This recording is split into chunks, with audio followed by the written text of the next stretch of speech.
Hi കൂട്ടുകാരെ, 6ാം ക്ലാസ്സിലെ അടിസ്ഥാന പാഠാവലിയിലെ പോൾ സക്രിയുടെ ചെറുകഥയായ ശന്തനുവിൻ്റെ പക്ഷികൾ എന്ന ഭാഗമാണ് ഇന്നത്തെ ക്ലാസ്സിൽ എടുക്കുന്നത്.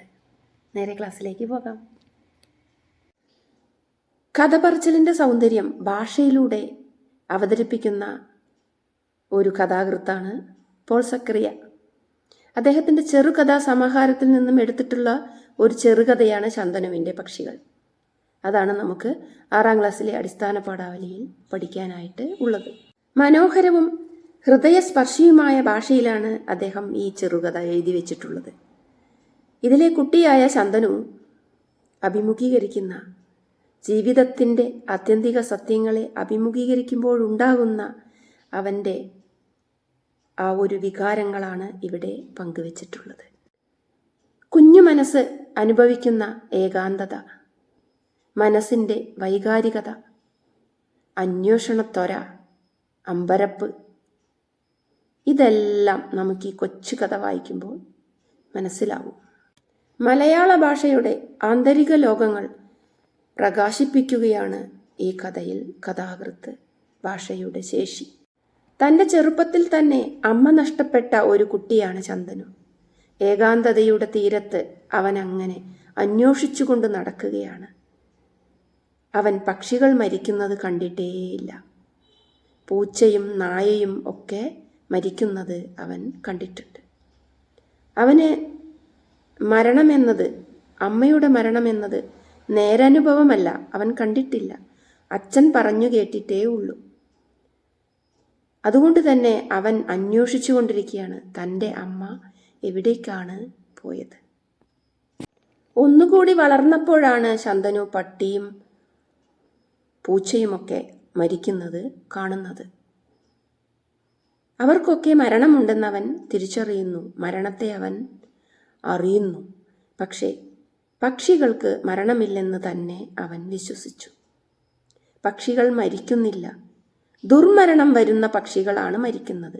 അതായത് കറണ്ടിൻ്റെ കമ്പികളിലൂടെ, വൈദ്യുതി കമ്പികളിലൂടെ ഇരിക്കുന്ന പക്ഷികൾ ഷോക്കേറ്റ് മരിക്കുന്നു. അവർ ദുർമരണം സംഭവിച്ചാണ് മരിക്കുന്നത്, അല്ലാതെ അവർക്ക് മരണമില്ല. പക്ഷികൾ എവിടേക്കോ പറന്നു പോവുകയാണ്, അവർ മരിക്കുന്നതേയില്ല. ഈ ഒരു വിശ്വാസത്തിലാണ് ശന്തനു ജീവിക്കുന്നത്. അവൻ ദൈവത്തെക്കുറിച്ച് ഇങ്ങനെ മനസ്സിലാക്കി. ദൈവം എന്നത് അവൻ്റെ കുഞ്ഞു മനസ്സിലെ സങ്കല്പം ഇങ്ങനെയാണ്. ദൈവം എന്നത് മരിച്ചുപോയവരെ സ്വീകരിക്കുന്നവനാണ്, ജീവിച്ചിരിക്കുന്നവരെ സ്നേഹിക്കുന്നവനാണ്. കുഞ്ഞു മനസ്സിലെ ജിജ്ഞാസകളാണ് ഇവിടെ നമുക്ക് കാണാൻ. അതിമനോഹരമായ, ദൈവികമായ, മായികവുമായ ഒരു സ്വപ്നം ശാന്തനു ഇവിടെ കാണുകയാണ്. തൻ്റെ സ്വപ്നത്തിലെ കൊങ്ങിണിക്കൊമ്പിൽ പറന്നു വന്നിരുന്ന പക്ഷികളോട് ശാന്തനു ഇങ്ങനെ ചോദിക്കുകയാണ്: പക്ഷികളെ, നിങ്ങൾക്ക് മരണമില്ലേ? അവ കൂട്ടത്തോടെ പാറിപ്പോയി. ശാന്തനുവിൻ്റെ ചോദ്യത്തിന് മറുപടി പറഞ്ഞില്ല. സ്വപ്നത്തിൽ നിന്നും അവൻ ഉണർന്നു. അതിനു മുമ്പ് അവൻ സ്വപ്നത്തിൽ കുറേ നേരം കാത്തിരിക്കുകയാണ്. പക്ഷികൾ മടങ്ങി വരുമെന്ന് ചിന്തിച്ചിങ്ങനെ കാത്തിരിക്കുകയാണ്. പക്ഷെ പക്ഷികൾ വന്നില്ല.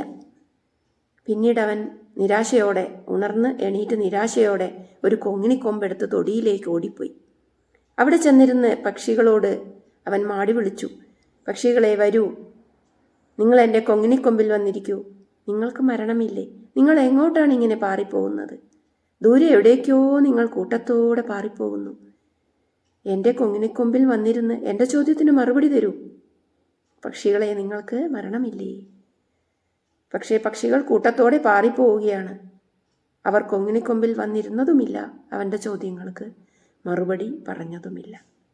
ഉടനെ തന്നെ അവൻ തൻ്റെ അച്ഛൻ്റെ മടിയിലേക്ക് ഓടിപ്പോയിരുന്ന് ചോദിക്കുകയാണ്: അച്ഛാ, പക്ഷികൾക്ക് മരണമില്ലേ? അച്ഛൻ പറഞ്ഞു കൊടുക്കുകയാണ്. കുഞ്ഞു മനസ്സിൻ്റെ ജിജ്ഞാസയാണ് അവിടെ കാണുന്നത്. അന്വേഷണത്വരയാണ് നമുക്കവിടെ കാണാൻ കഴിയുന്നത്. അപ്പോൾ അച്ഛൻ പറഞ്ഞു: കുഞ്ഞെ, പക്ഷികൾക്ക് മരണമില്ല. പക്ഷികൾ എവിടേക്കോ പാറിപ്പോകുന്നു. ഒറ്റപ്പെടലിൻ്റെ വേദന അറിഞ്ഞ ശന്തനു, ഏകാന്തത അനുഭവിച്ച ശന്തനു, അമ്മയില്ലാതെ വളരുന്ന ശന്തനു അച്ഛനോട് ഇങ്ങനെ ചോദിക്കുകയാണ്: അച്ഛാ, എൻ്റെ അമ്മയും പക്ഷിയെപ്പോലെ ഇങ്ങനെ പാറിപ്പോയതാണോ? എൻ്റെ അമ്മ പക്ഷികളെപ്പോലെ ദൂരേക്ക് എവിടേക്കോ പാറിപ്പോയതാണോ?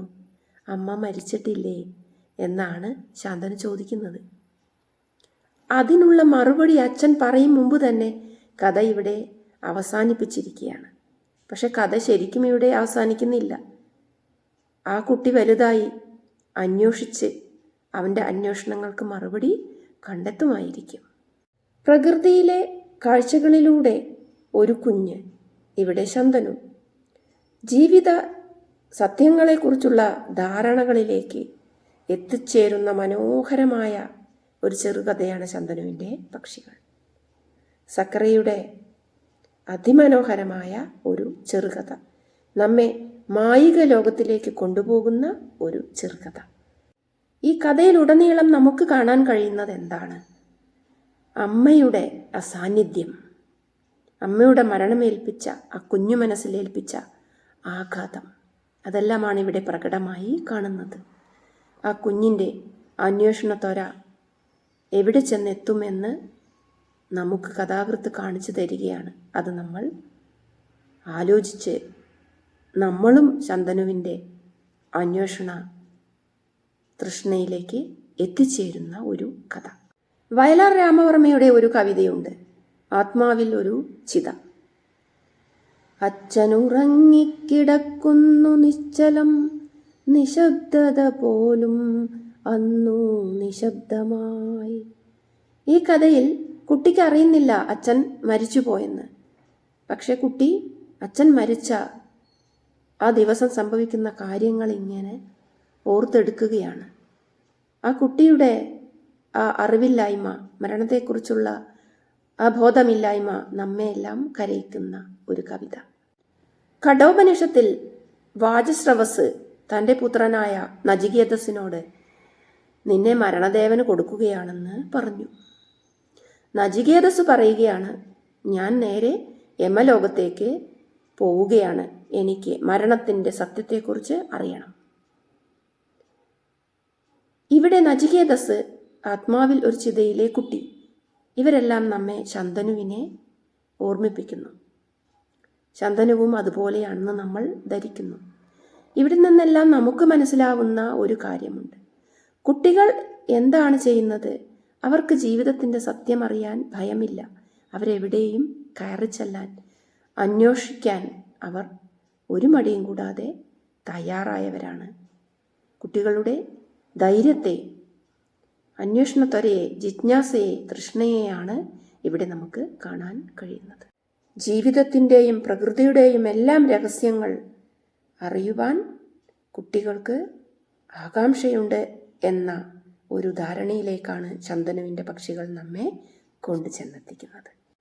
ഈ പാഠഭാഗവുമായി ബന്ധപ്പെട്ട പ്രവർത്തനങ്ങളുടെ വിശദീകരണവുമായി അടുത്ത ക്ലാസ്സിൽ കാണാം.